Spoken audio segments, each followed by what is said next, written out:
जो मुझे समर्पित करता है, और समर्पित करने के बाद उस बेल की महत्वता देखिए, जो बैसाख महीने में बाबा शंकर को जो चढ़ाया जाता है, और 1000 अश्वमेध यज्ञ का पुण्य फलम प्राप्त कर लेते, मात्र एक फल चढ़ाता, मात्र एक फल चढ़ाता। हे पार्वती,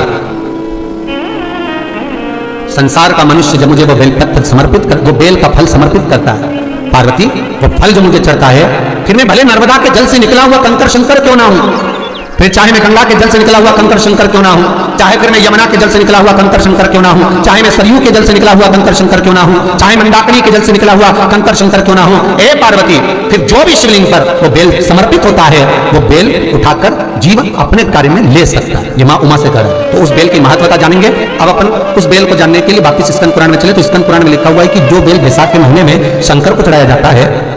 वो बेल का फल उठाकर रख लिया जाता है। बैसाख के महीने में उस चढ़े हुए, बाकी का आपको बेल का फल खाना होता है, बाकी पर चढ़ा हुआ जो बेल का फल है वो पूरा बैसाख नहीं खाना। बैसाख के बाद में अगला जो महीना है, उस महीने के अंदर उस फल के अंदर का गुर्दा निकालकर उसको सुखा लीजिए, और सुखाकर जिस व्यक्ति को पथरी की बीमारी हो, और जिस व्यक्ति को पेट में बहुत भोजन पचता ही नहीं है, पूरा शरीर पाचन क्रिया बेकार हो गई, उस व्यक्ति को केवल 7 दिन तक शंकर पर चढ़ा हुआ वो बेलपत्र प्रदान कर दीजिए, पथरी भी बाहर और पाचन क्रिया भी, जिंदगी भर तकलीफ नहीं। उस बैसाख में उस फल की इतनी महत्वता बाबा भोलेनाथ